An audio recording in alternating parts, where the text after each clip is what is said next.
Hello and welcome. You're watching Global Lens. I'm Parikshit Luthra. Our top story, Saudi Arabia and Pakistan's NATO-style defense pact, which was signed in Riyadh, has left many wondering about what actually led to this agreement.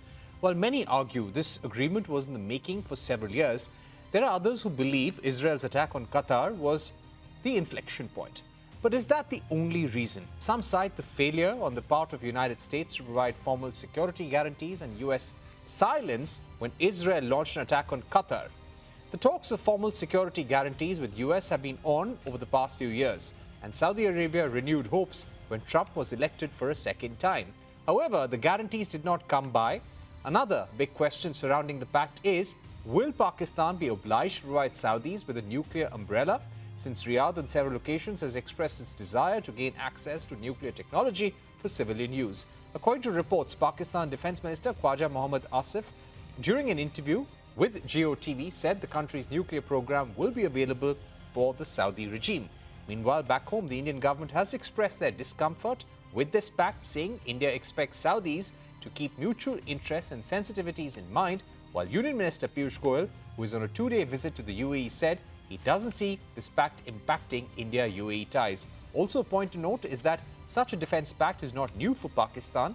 It had signed similar agreements in the past, but despite that, Western nations did not rush to Pakistan's aid during its war with India in 1965 and 1971.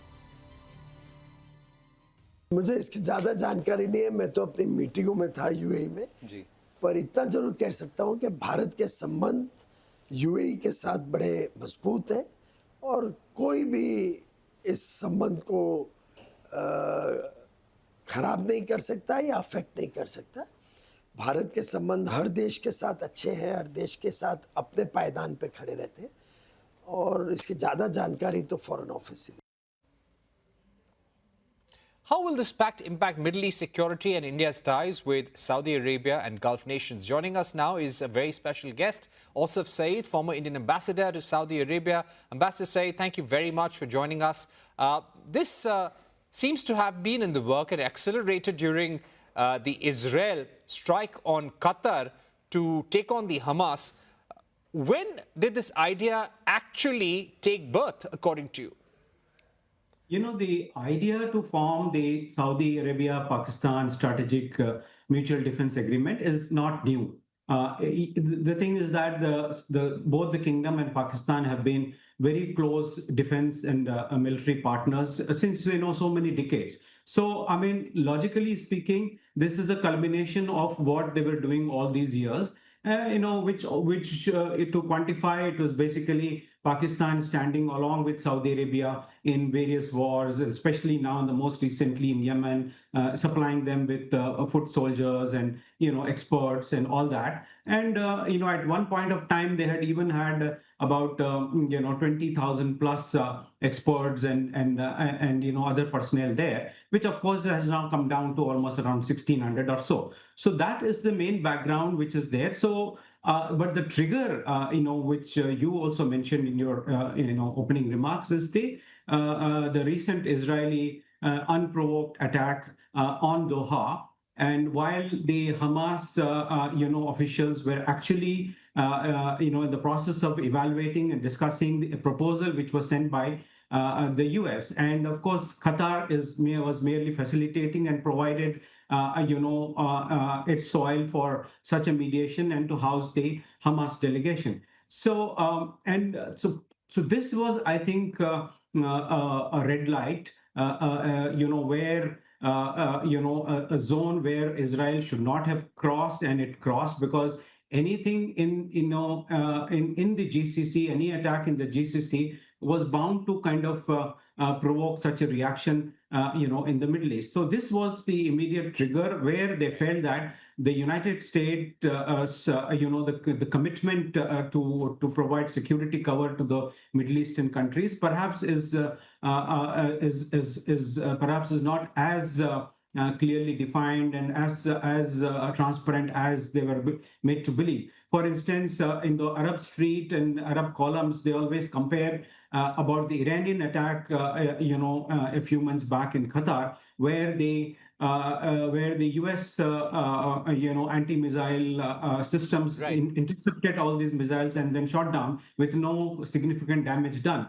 But here it was, not done, and it led to casualties and other things. So I think the Israeli airstrikes on Doha definitely crossed the red line, as I mentioned, and marked a breach of the regional taboos associated here, and then targeting again the U.S. duplicity. Many people suspect that this is there. So this action reverberated across West Asia, and this may have catalyzed this agreement with between Ambassador South Said, Arabia. what do you feel when it comes to the ramifications, the impact on the Arab Islamic world?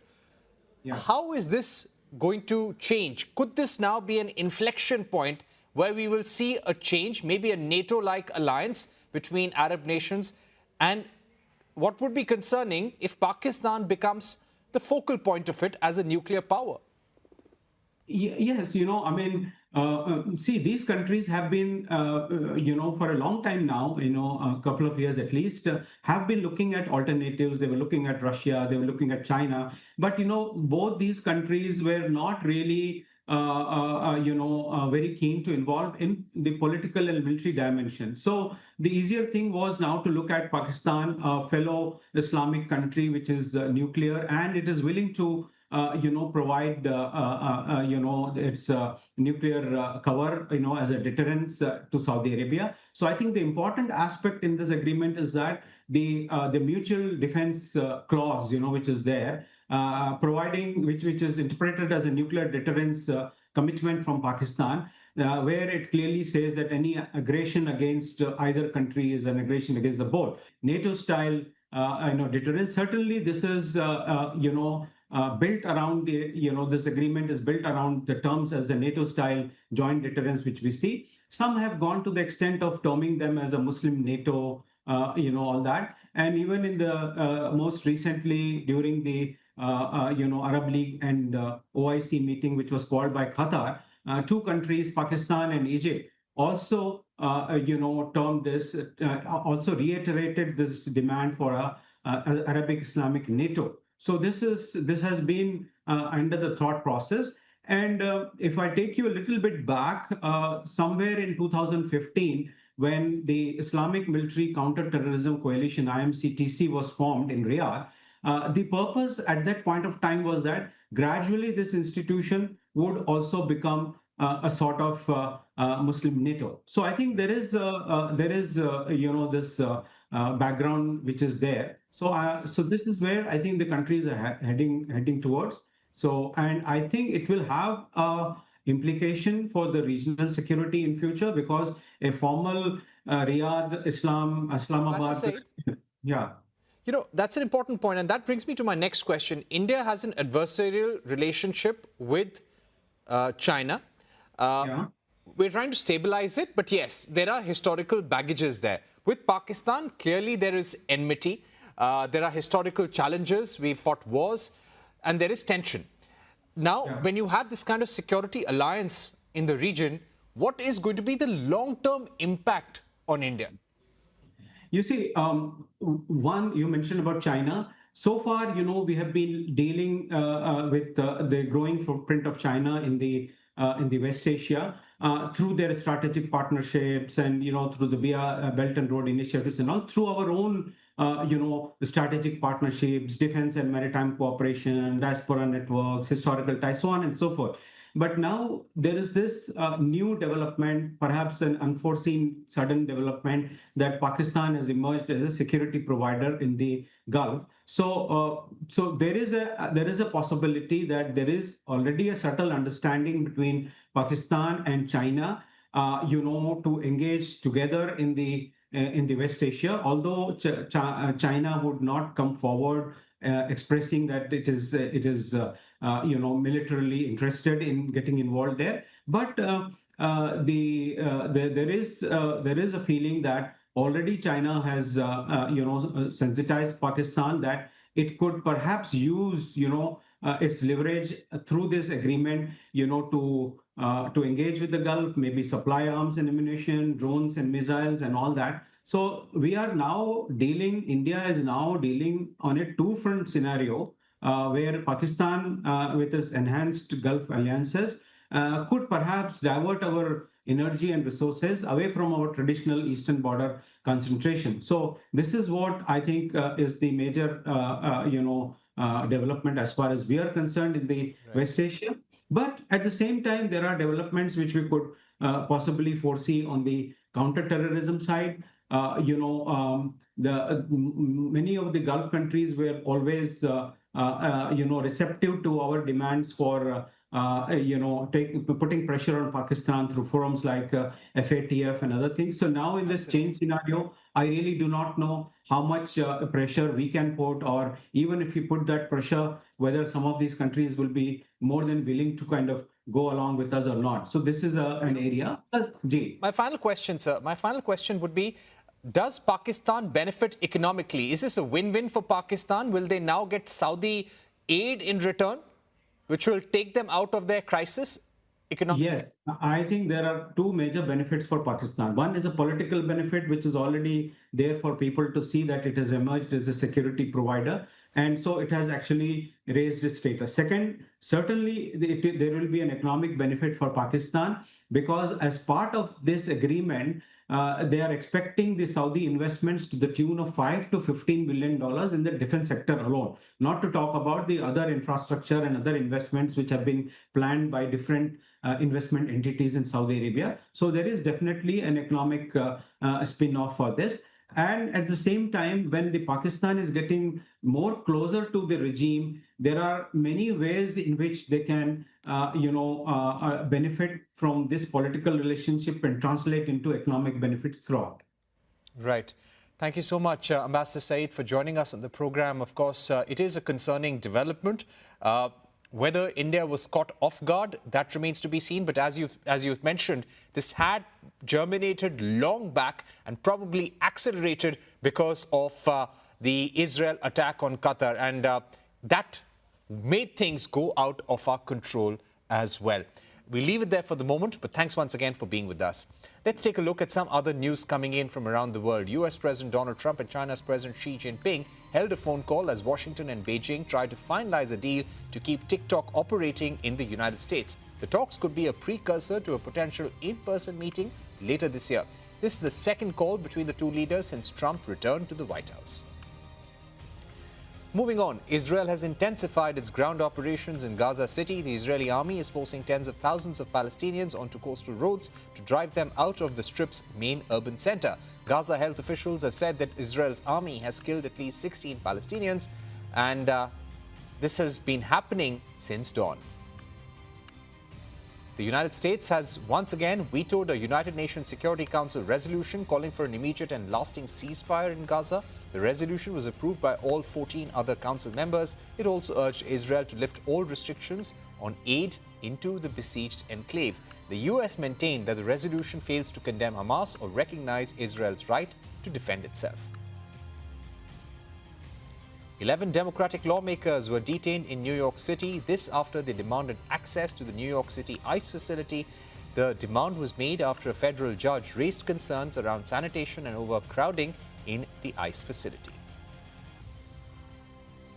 USA's market regulator, SEC, is likely to propose a rule change after President Donald Trump's call to switch quarterly earnings report to a semi-annual schedule. Speaking to CNBC, SEC Chairman Paul Atkins said if the rule change is approved, companies will have the freedom to decide if they want to report earnings every 3 months or 6 months. Time for a short break, but don't go anywhere. US government targets Iran's Chabahar port, which is being developed by India, revokes the waiver on sanctions granted in 2018. This is a setback for India as the port is crucial to access Central Asia and Afghanistan. We discuss the implications on the other side with former ambassador to Iran, DP Srivastava.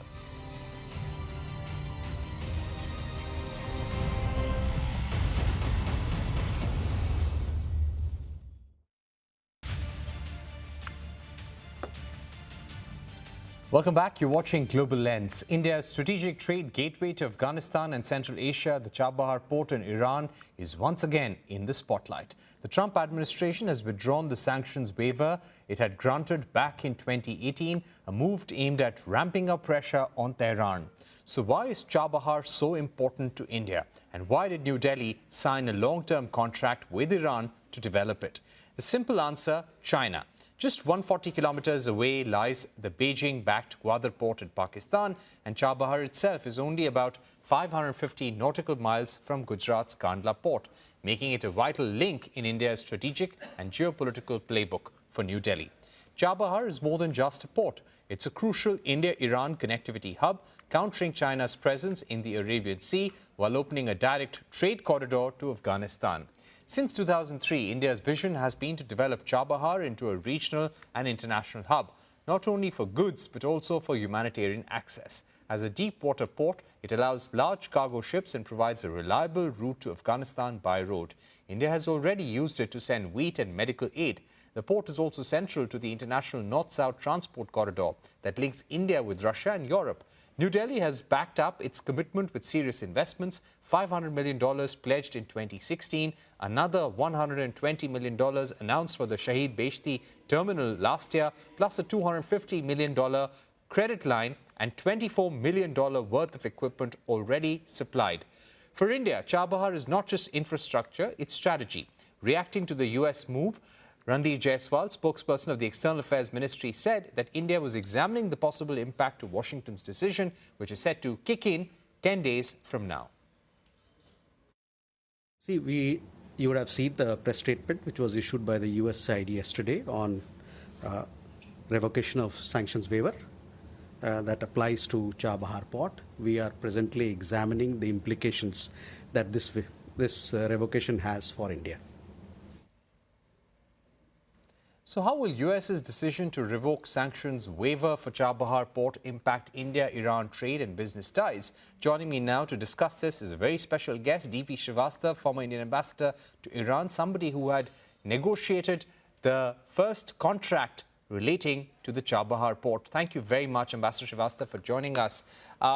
Is this a setback to our cooperation on the crucial Chabahar port, which is a gateway not just to Iran, Afghanistan, but also Central Asian countries? There are 2 points.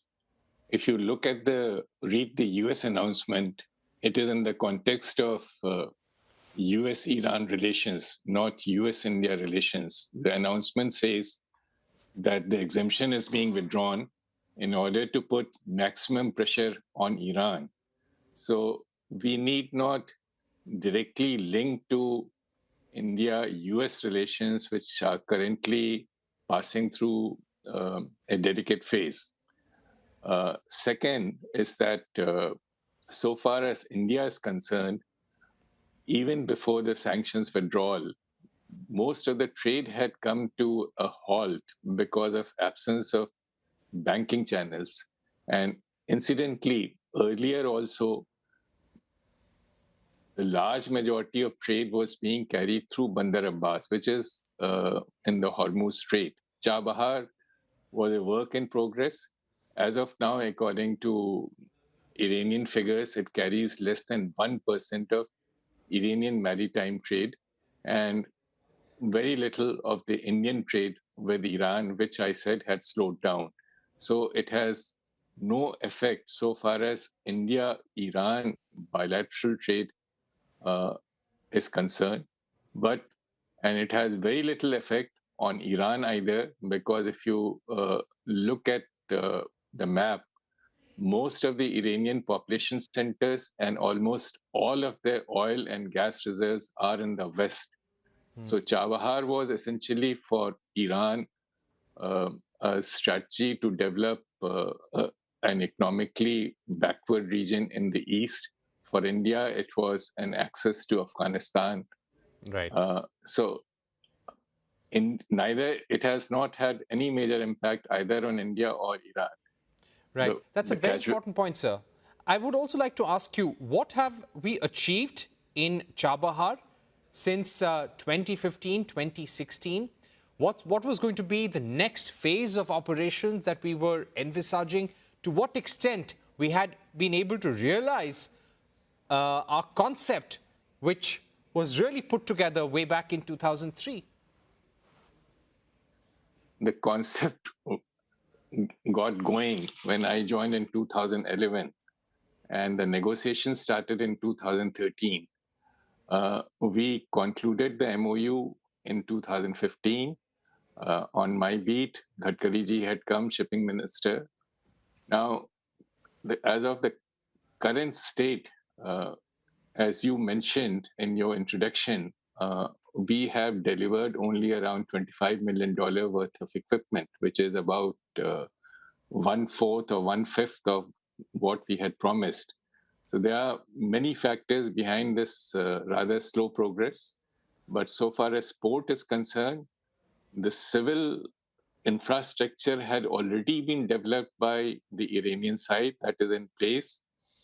The equipment was to be delivered by India. Some of the equipment is already there, provided by the Iranian side. What was lacking was the shipping lines. Unfortunately, there are still no regular shipping service to Chabahar port, and this is one of the biggest drawback for this port project. That's an important point, sir. You explained very well how trade through Chabahar was less than 1% of Iranian trade, and it doesn't really impact India-Iran business and trade relations overall. But what is the strategic impact of this move of the US saying that they will impose sanctions on anyone involved with that port? So it could be government authorities in India and Iran, it could be businesses, it could be individuals, it could be engineers. So what is the strategic impact at a time? And this is again, probably we're seeing US doublespeak. They've not gone after the Gwadar port, they've gone after Chabahar. You know, the immediate impact of the US decision will be partly on Afghanistan. And this comes at a time when President Trump has mentioned that they want to have a Bagram base back, which involves certain improvement of relations with the regime in Kabul. So Chabahar and Kabul has very strained relations with Islamabad. So Chabahar would have widened the options for Afghanistan. It has trade flowing in through Bandar Abbas port, but Chabahar would have given them an additional port. So Afghanistan is affected, and this will have a fallout on the new US approach to Afghanistan announced by President Trump a couple of days back. It has also affected the options for the Central Asian republics for the same reason. They are landlocked countries, and they were looking to have an additional port through which to do business. But the biggest paradox is that US has inadvertently handed a gift to China, because Chabahar was a competition to Gwadar. They have removed this competition. Chabahar, in fact, had two advantages which Gwadar can never have. Chabahar has a secure hinterland. Gwadar has a very disturbed hinterland. And Chabahar port had access to cheap oil and gas in Iran, which Pakistan does not have. So given time and lifting an exemption from sanctions, Chabahar could have been developed as a counterpoise to Gwadar. Right. But this decision has actually, the immediate beneficiary will be Gwadar and China and Absolutely. Pakistan, of course. My final question to you, sir, what should India do now? I think we'll have to wait it out. We just hope that the US-Iran relations improve, because the decision has been announced only in that context. So we'll have to wait it out till this overall equation with Iran improves. All right, Ambassador DP Srivastava, thank you very much for joining us on a very important development regarding India and Iran. Let's see what's the way out. Moving on to stories that are trending now. Late-night comedy host mocked the Trump administration after ABC suspends Jimmy Kimmel's show following his comments on conservative activist Charlie Kirk's assassination. Jon Stewart returned to The Daily Show with a satirical government-approved edition, sarcastically calling Trump our great father and dear leader. Stewart also joked about Trump's UK visit and a journalist's question to him on free speech. French President Emmanuel Macron climbed the steps of Notre Dame's belfry to mark the reopening of the cathedral's north and south towers nearly 6.5 years after the 2019 fire. The towers are open to public from this weekend. Notre Dame itself was formally reopened on December 7th last year in a ceremony attended by 1,500 dignitaries, including Donald Trump and Elon Musk. A Swiss wakeboarder has made waves with a stunning new world record. 21-year-old Jamie Hooser rode a 140-meter rail on Lake Falarin at 2,000 meters above sea level. That's nearly double the previous record of 72 meters. Hooser achieved the feat on his 113th attempt. The rail, built from 24 floating metal segments, was almost 10 times longer than standard competition rails. On Final Cut this evening, Apple's new iPhone 17 series has gone on sale. Thousands crowded in long queues outside Apple stores across the world. The iPhone frenzy gripped India as well, with buyers queuing overnight in New Delhi, Mumbai, Bengaluru, Pune. A scuffle also broke out at the Mumbai Apple store as thousands waited to enter. Security personnel were seen trying to handle the crowd. All 4 variants of the iPhone are available in India. Prices in India start at 83,000 rupees. That's all for today on Global Lens. Thank you for watching. Goodbye.